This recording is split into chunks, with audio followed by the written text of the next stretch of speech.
Everyone, welcome to week 4 of CodeSprint B. So last week you built about half of the movie rating app. You learned how to do the reading from a database and deleting from a database. And this week you're going to learn the second half of that CRUD acronym, where you'll learn how to create and update data inside of that database. So by the end of the week, you will have finished a basic version of that movie rating application. So it won't have user accounts. So it won't be that you log in and each user has their own information. It'll be like one application that everyone who goes to the website will sort of be able to access. But you will have learned the basics of those CRUD operations for working with a database. And so you'll be in a good place then to tackle your final project. You'll know the types of things that you need to do for your final project. Basically, that version that we finish this week of the movie application, that's your guide for what your application should look like. You need to have those create, read, update, delete operations, but you don't need to have user accounts. And we'll talk about a few other things as we get into the canvas. So let me shift into checking out the canvas here. So you've had the week 4 material available since Friday, and there are a few assignments. There's this practice assignment where you are finishing the movie rating app.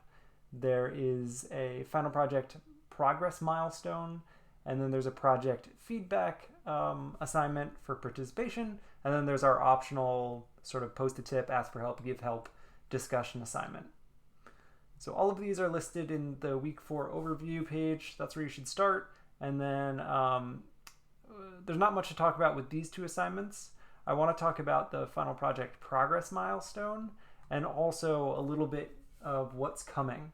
So this is our essentially last required assignment for this class in terms of practice, and everything else is the final project. So next week, there is one set of videos that are short on environment variables and deploying. This is required for you to do your final project, but there's nothing to turn in.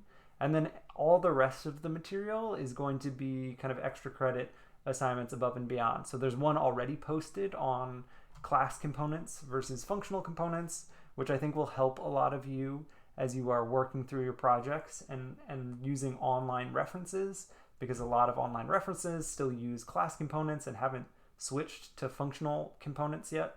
So this will give you a template for translating from class components to functional components in your project.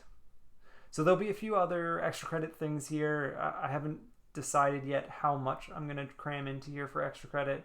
There are a few things like security and user accounts that I want to include. We'll kind of see how much can be fit into this week. So this is the last major assignment, and then next week this is the required reading or viewing for next week. You can jump ahead and start doing that at any point as you're working on your final project in week 4, or you can wait and do it till week 5. Okay, so let's talk about the final project. So at this point, you've done your planning and you've posted it to teams. You'll get some feedback from folks this week. You'll get some feedback from me on your data sketch. And then your progress milestone for week 4 is you're going to create a new GitHub repository, create a Kanban board, and implement one of those CRUD operations in your application. So it can be any of them. It can be the create, the read, the update, or the delete in your application. I don't care which you choose, as long as you build one of those into your application.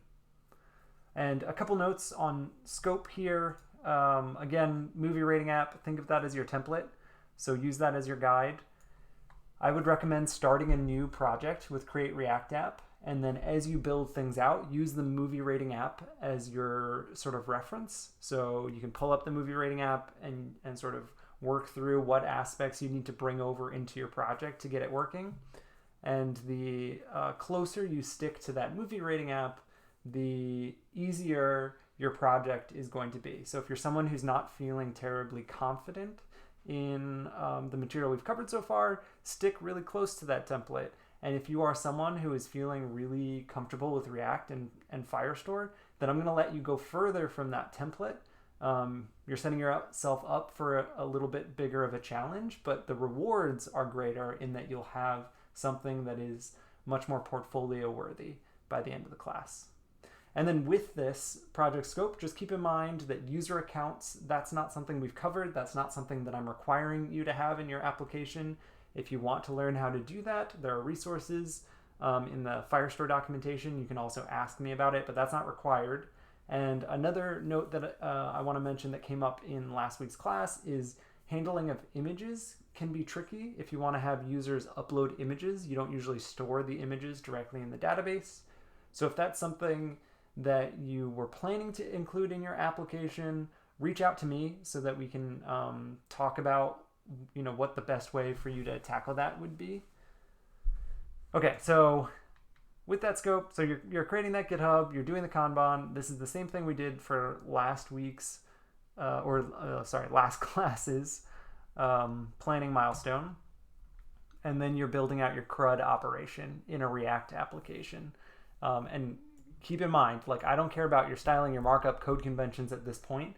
All I need to see for you to get credit for the CRUD operation is that you have something functional in there that actually talks to your database and does create, read, update, or delete.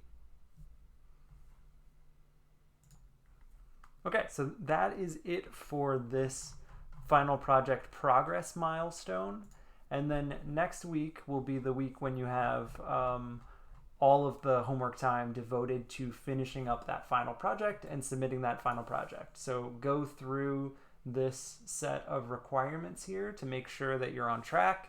And also just, keep in mind that the aspect of this class that I'm most interested in seeing in your project is that you know how to do the asynchronous programming that interacts with Cloud Firestore, that you know how to use Cloud Firestore, and you know how to build React components that handle the sort of loading and error state. And those are laid out inside of these requirements here.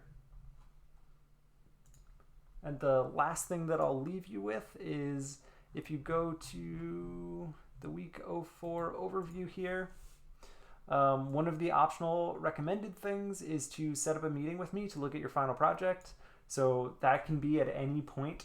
You can bring to me your data sketch and we will chat in depth about your final project, or that can be as you're working on it this week and starting to build out your CRUD operation. Meet with me to talk about your final project. I have regularly scheduled office hours, but you can also email me to find a time to meet outside of those office hours.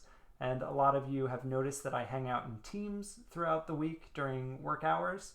So you can always send me a message over Teams too to chat about your project. I highly encourage you to do this, even though it's optional, just so that you can get some specific feedback on your idea early in this process before we're in week 5 and it's the final weekend as you're crunching away. The earlier you ask for help, the better. Okay, so with that, I will leave you with the Canvas materials and I will see you optionally on Friday for our class session.